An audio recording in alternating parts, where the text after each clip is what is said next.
Our next segment is called A Mandate for Leadership, and the ability to listen and to hear is essential in F1 and is a characteristic of all the successful drivers. It's one of the many attributes that Michael Schumacher exhibited and made him such a phenomenon.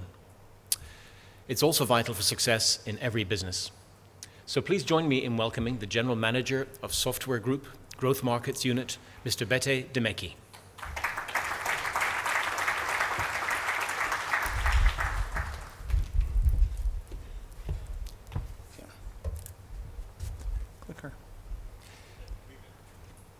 Good morning. So before Jason's presentation, I had only one objective, but I have developed a second one, which is to talk a little bit slower. Thank you, Baba. So we can all catch up. I think we had about an hour's material in 20 minutes, so I figure if I really take my time, by the time I'm done, you'll be ready for my first slide. I would like to start with the same message that Auda and Baba delivered, which is to really say thank you. First of all, thank you for coming. We understand that it's a commitment of time. It's very, very important that you make time for this, and we appreciate that. Thank you for the ongoing partnership that we have with you in this marketplace. Responsible for the growth markets, and this being a very, very important growth market. Without you, we would not be able to make much progress at all. And that goes to our clients as well as to our partners. So thank you very much. Please, IBMers, give a round of applause to our customers and partners.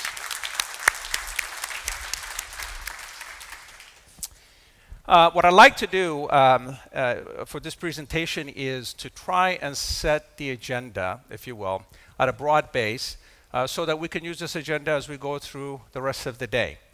In order to do that, what I've chosen is content and material that represents your voice, the voice of the client. It comes from our study that we call the CEO study. Every 2 years we do a Chief Executive Officer study. We started in 2004, and the last one was done here in 2012. So a lot of this learning is actually pretty fresh. And then every other year, we do a Chief Information Officer study very similar to that to augment our continued understanding. And these are not just simple surveys where we just send out a form and somebody fills it and returns it back to us. We actually send consultants to sit down with the CEOs and the CIOs to have a deep dialogue. And sometimes we have to go back and review some of the data.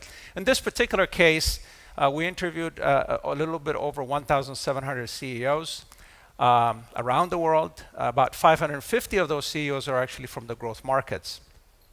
The CEOs represent over 64 countries, 18 sectors, and it's really a mix of those CEOs or those companies that are considered to be outperformers. Those are about 19% of the survey. Those that are considered to be underperformers, they're about 22% of the survey, and the rest of it was what we call peer performers. By the way, the outperformers are indicated by their revenue growth as well as their profitability, and of course the underperformers will be on the other side. While they're all different, right? They all are in different businesses and they serve different clients and they have all different strategies. The truth of the matter is they're all governed by the same set of global macro and microeconomic trends that they have to contend with. In this particular case, here are some trends that we believe are pervasive. The first one, when I was preparing for this, I said, should I leave a globalization on this chart? But the truth of the matter is, even though it's been 2 or 3 decades since this globalization and the globally integrated enterprise concepts have started and continued to be implemented, even today, Dr. John Kotter, who is the foremost authority on change and change management and change leadership at Harvard University, says that globalization is one of the 2 most important factors impacting businesses today. And the forces are very similar to what they've always been. It's driven by need for competition, need for expansion, and so on and so forth. The other trend is the whole concept, and I almost don't even want to talk about this because it's already been talked about quite a few times already, but around mobility and social. You know, this trend is dictating something as simple as products we choose to buy, and something as important as governments we choose to support and put in power or take out of power. It is releasing the capability of humanity in ways never seen before. Some tweets are very simple. You know, I had eggs for breakfast today, as if anybody would really care that I had eggs for breakfast today. But other tweets are more important. They speak around social issues that make a difference. Another trend is the explosion of data. You know, Auda kind of mentioned this, but when we first started to articulate our vision around Smarter Planet, we said that there were three things that were driving the trend. One was instrumentation, interconnection, and then, of course, the output of that, in order to be able to fully utilize the data that comes from those things that are instrumented and interconnected, the need for intelligence. So we were making these comments back in the middle of mid-2000s. You know, but back then, there were only an estimated about 1.5 billion RFID tags. In 2011, it's already a couple years ago, almost a couple years ago, it's estimated that there are 30 billion, from 1.5 billion to 30 billion RFID tags. Where are they? They're in everything. They're in books we buy. They're in containers that get shipped. There are 4.6 billion mobile phone devices, intelligent mobile phone devices that Jason just talked about around the world today. There are hundreds of millions of devices with GPS capabilities. There are 76 million smarter meters for utility industry, for energy, gas, and utilities use. That's estimated to go to over 200 million by the year 2014. And all of these devices are kicking out data at an astronomical rate. And so why is this an important trend? Not because the data is being kicked out at an astronomical rate, but because of the challenge that it brings for us to harness it and use it and extract intelligence from it. And the last one is consumerism. The driver behind consumerism, significant demographic shifts all around the globe. In the growth markets, we look at the demographics of what's going on. The under 30, and the under 30 are very interesting. They are part of the rising middle class. They're educated, diplomas and degrees, they have jobs, they're living in cities, they have different behaviors. Their parents and their grandparents were great savers. They have found no reason to save. What are they doing? They're becoming these huge consumers. They're buying things. They're traveling. They're giving gifts to each other. What are their demands? Well, their demands are pressure points in just about every industry you can imagine. Financial institutions have to figure out how to provide unsecured credit to this population. Those that make products and services have to figure out how to create smarter products and services. The marketplaces are no longer brick and mortar marketplaces, but gigantic and enormous internet websites that actually have to figure out how to understand and address this community of people. Once the products are purchased, the rising middle class has the same need to get the stuff the next day. I do this too. There's a book I haven't read in a long time. I decided I want to buy it, and then I'll pay about the same amount of cost or more to have it delivered the next day. But this is true for everything that all the rising middle class is buying. The logistics systems around the world are feeling the stress points. By the way, as the world opens up, as we see these kinds of new applications, new interactions, some of the points that have already been made around data security, information security is becoming important.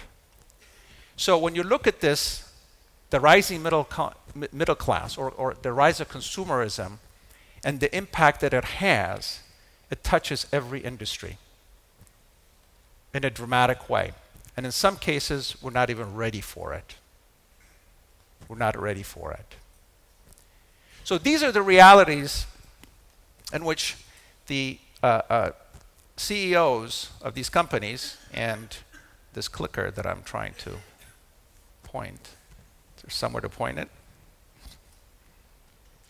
Okay. Well, pretend like I just switched over. So if it's not working, I'll say click over.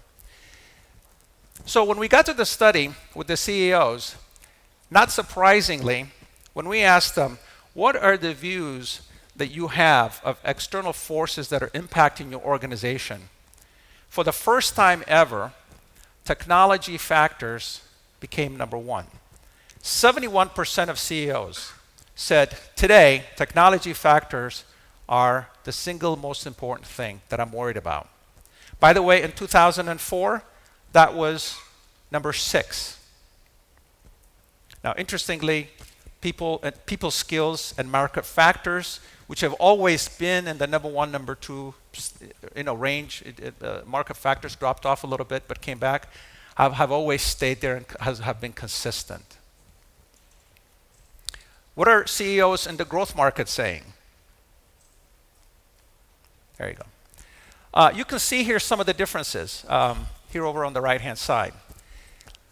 Technology is still a factor, but in the growth markets, the single most important thing that you, the CEOs that are in this room, and those of you that work for CEOs of your company, the most important thing that your CEOs are worried about, number 1 is people skills, number 2 is market factors, number 3 is macroeconomic factors, and number 4 is technology. Now, suffice it to say, whether our CEOs in the mature markets are struggling with trying to figure out how to maintain market share or grow market share, or in the growth markets, they're executing strategies of market expansion. The truth is, all CEOs have to figure out how to differentiate their institution and their company. And in the study that we did, after you look at the survey and you start to actually call through the dialogue and the discussion and try to really dig out what are the CEOs saying on how they're going to differentiate, 3 things start to emerge. CEOs will create more economic value by cultivating new connections within and across 3 basic domains.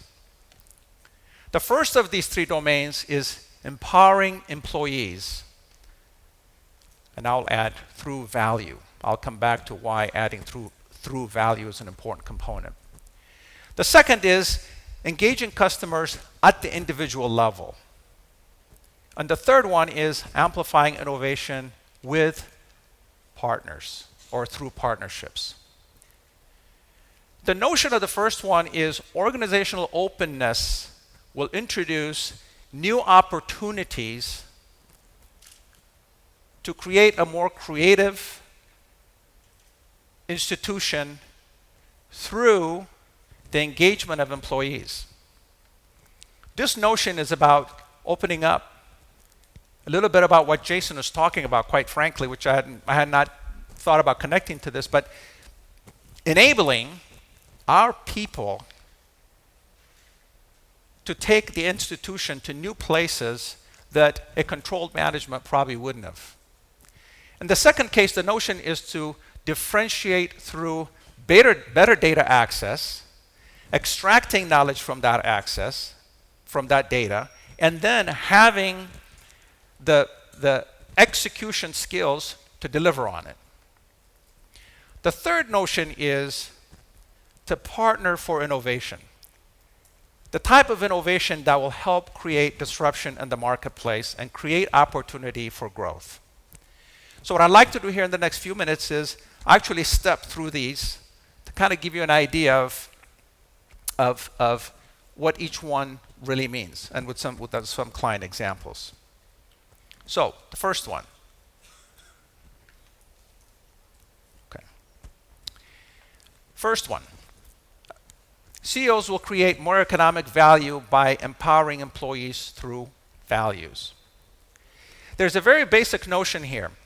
The very basic notion is being able to balance between control and openness.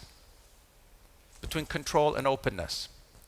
Nearly all the CEOs of the outperforming companies, those that are growing the fastest and generating the most revenue, nearly all of them said that openness is the trend of the future. And what they meant by openness as a trend of the future is the flow of information within the institution and outside of the institution will have to increase. The opportunity for collaboration, communication, and the systems to support collaboration and communication has to be there. And then we have to, once these employees start to bring new ideas, we have to show the commitment to execute on them. Now, the challenge with openness is, well, openness is just some level of vulnerability. So, if we're driving our institutions to be open, but that openness is going to bring risk, the first question that comes to mind is, how should we mitigate that risk? How should we mitigate that risk? In order to mitigate that risk, the pre-planning and the execution has to be in place such that this kind of free flow of information and this type of collaboration is about something that is important, which is shared values. Shared values. Ensuring that members that are participating in this environment are all working towards the good of the institution, the good of the client. I find it very interesting that both questions to Jason have a similarity, right, around mischief and around things going bad. This is exactly one of the things we as an institution and an organization have to plan for, because some of that is going to happen. But beyond that, how do we ensure from the start that we're creating an environment where values are the driver, and the only way to do that is from the beginning to have a shared vision. We lifted some quotes here from our CIO study. I find these also very interesting because they support some of the same notions here. 68% of the Middle East and Africa CIOs say that internal communication and collaboration is of great importance. By the way, that's 5 points higher than the global average. 76% of CIOs here in the Middle East and Africa region said they rated that people skills as a top priority. And by the way, that is 10 points higher than the global average. And I really like this quote, which from a CIO right here in the region, a chemical and petroleum company. We need to invest in our people to be prepared for the coming complexity, not only in skills, but in attitude, communication capabilities. I like the attitude point, because that is the vulnerability that we're talking about, and how do we ensure that we're planning for that? And the planning for that has to happen in creating a shared vision and using the technology capabilities to enforce those shared visions. I wanted to use an example, and here's an example actually from IBM. We have over 400,000 employees that are participating in this environment. We call ours IBM Connections. But you start to see what is happening with 400,000 employees in the company. 67,000 communities have been created. Now, why is this important? The first notion would be, wow, 67,000 different communities, isn't this unproductive? Well, let's stop and think about what are these communities made up of. How can you have 67,000 communities made up of only 400,000 plus employees?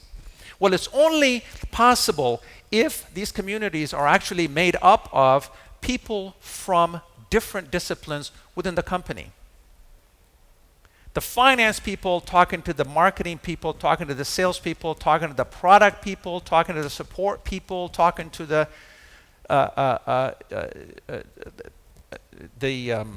call center people, right? That's the only way you have this cross-company communities that are coming together to work on behalf of supporting you, our clients. By the way, it says 470,000 files shared and 9 million downloads. I was one of those 9 million downloads as I prepared for you. I went through the IBM systems and looked to see what are some things that may be of interest to you. We have 500 clients here.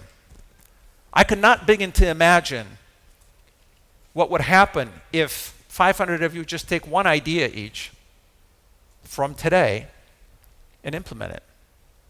Think about the power, not just internally, but externally. By the way, it says 35 million instant chats. If we didn't have instant chat, we wouldn't be able to support you. As an example, we have an application called SkillsTap. SkillsTap is a way to be able to identify a particular expert in the company that we need to engage with a client on a particular project. We find them, we send them an instant message, we describe the situation, we check on their availability, and we engage them immediately. We don't wait for the hierarchical organization to make any decisions. Actually, we're a matrix organization, flat across. That's why. Let me move to the next one. CEOs will create more economic value by engaging customers as an individual. As an individual.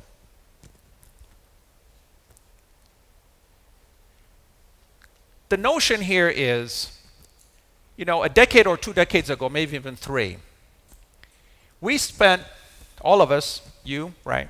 We all spent a lot of time and effort trying to get the client to talk, to say something.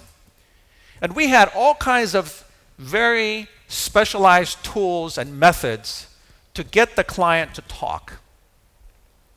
And once the client said something, we stored the data.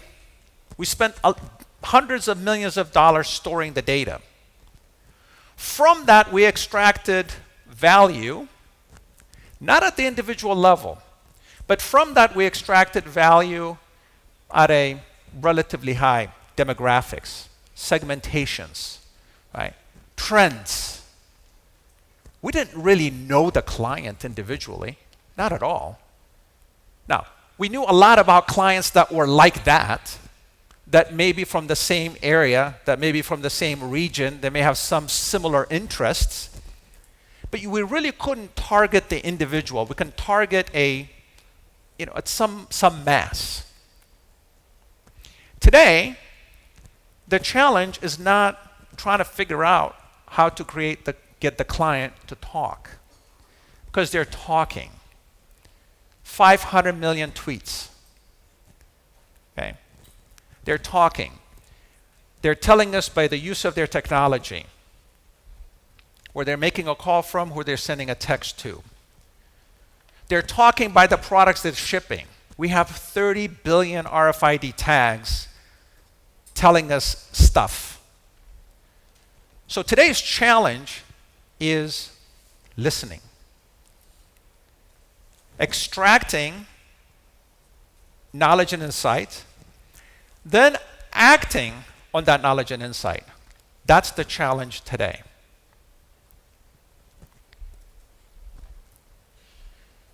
Here is what some of you here in the room said.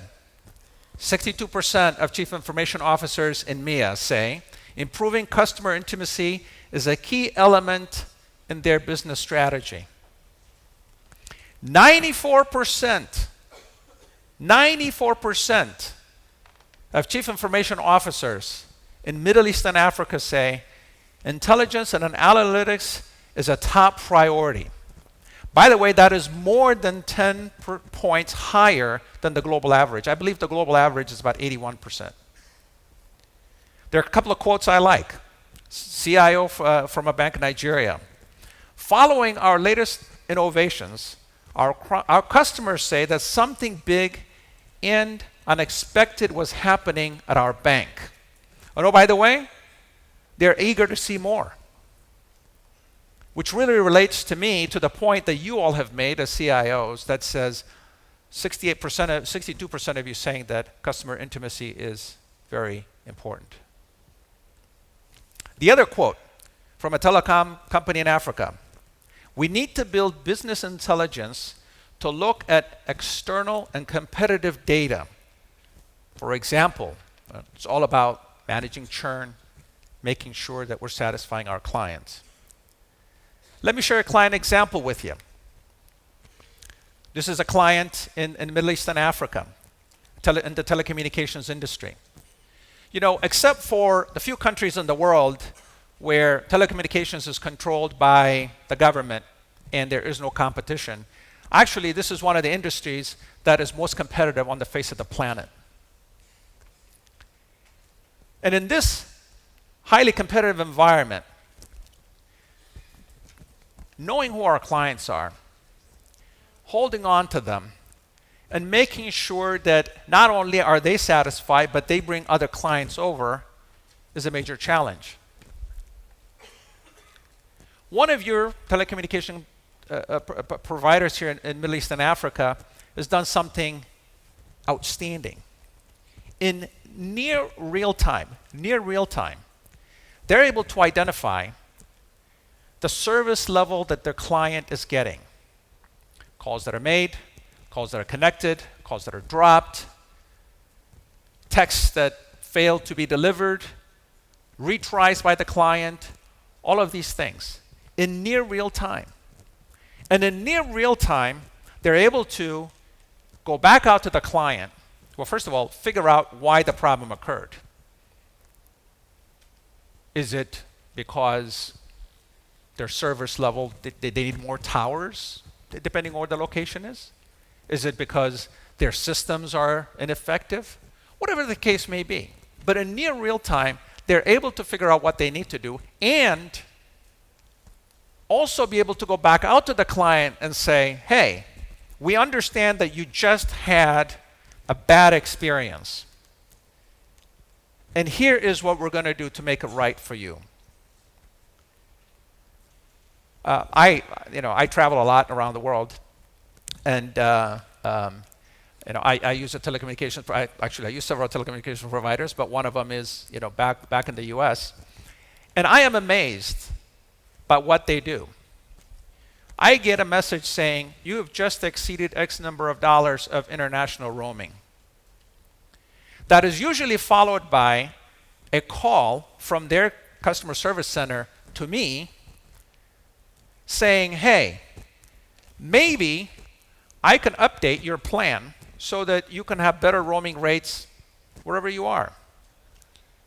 And by the way, reprice everything back to 30 days earlier. Oh, now I need to pay about $2 or $3 to add that roaming feature. But when they went back 30 days and repriced, I saved $500. I'm okay. I'm a happy customer. I tell a lot of people about it. I help them. Number 3, CEOs will create more economic value by innovating differently with partners. Innovating differently with partners.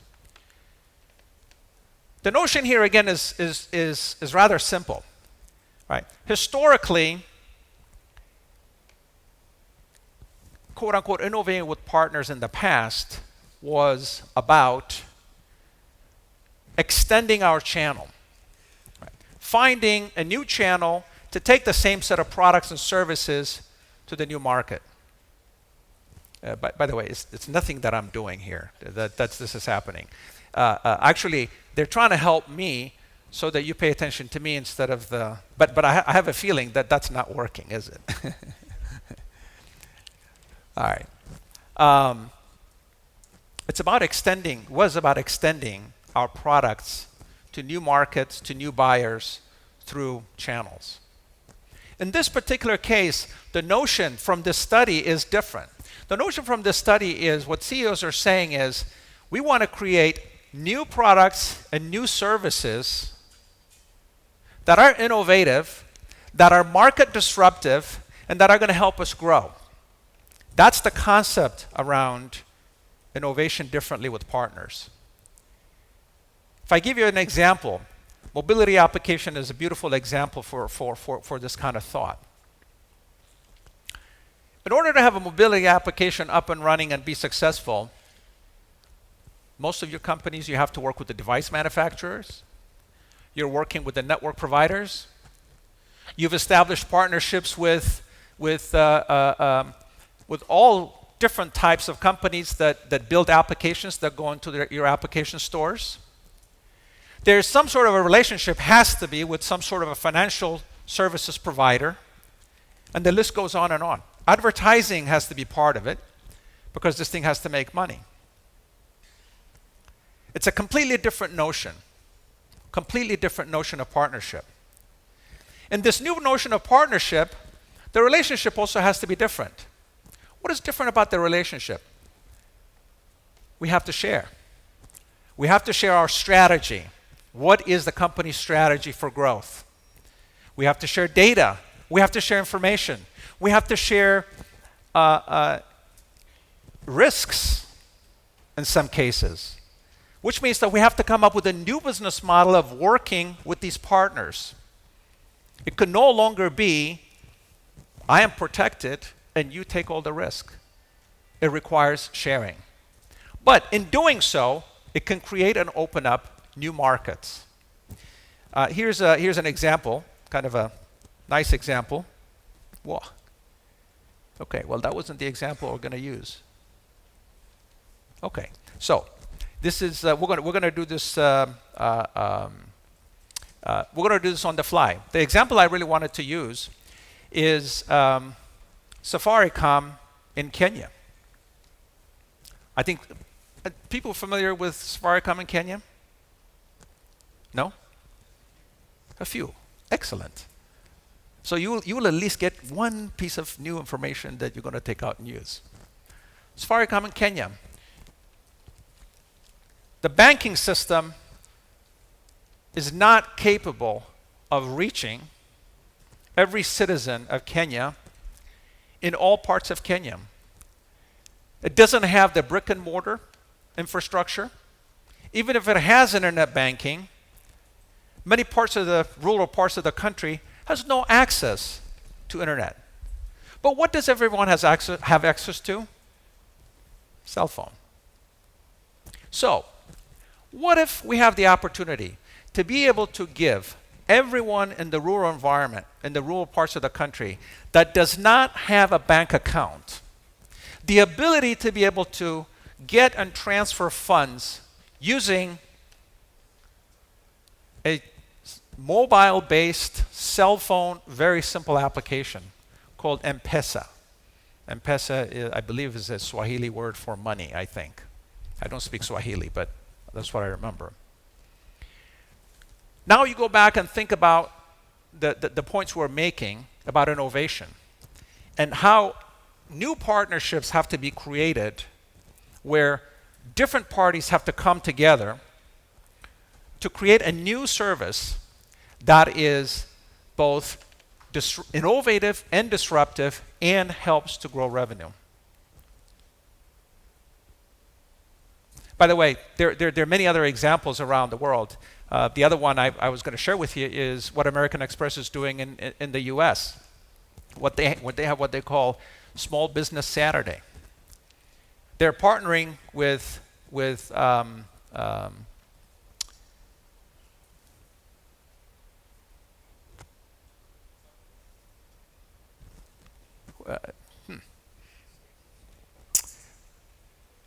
one of the internet providers. They just call it, Facebook or Twitter. It doesn't matter. If someone tweets their location and they're close to a particular small business, then that individual will be able to get a special credit or a special price for a transaction that they perform using American Express with that small business leader. This is a capability that American Express cannot deliver on their own. They never have, they never will, they would never want to be able to try even get the infrastructure and capabilities and riches of Twitter. Right? So those are the stories. So 58% of CIOs say that their organizations have largely integrated business and technology to innovate. So the mandate, the challenge going forward is the role of the CIO is now extracting value from technologies and gain insight from complex systems. To do what? To be able to deliver on this vision that the CEOs have shared with us. Now, I think there are a few chief executive officers in this room. There are other executives who work for chief executive officers in this room, chief marketing officers, chief financial officers, chief human resources officers, chief security officers, certainly chief information officers, executives in the IT department, managers in the IT department. The question is, how are we going to deliver? How are we, IBM also participating in this process, how are we going to deliver on this vision that our CEOs, both globally as well as in these growth markets, have asked us to deliver? Well, that's the purpose of today. That's the purpose of the next speaker. That's the purpose of the rest of the day and the breakout sessions.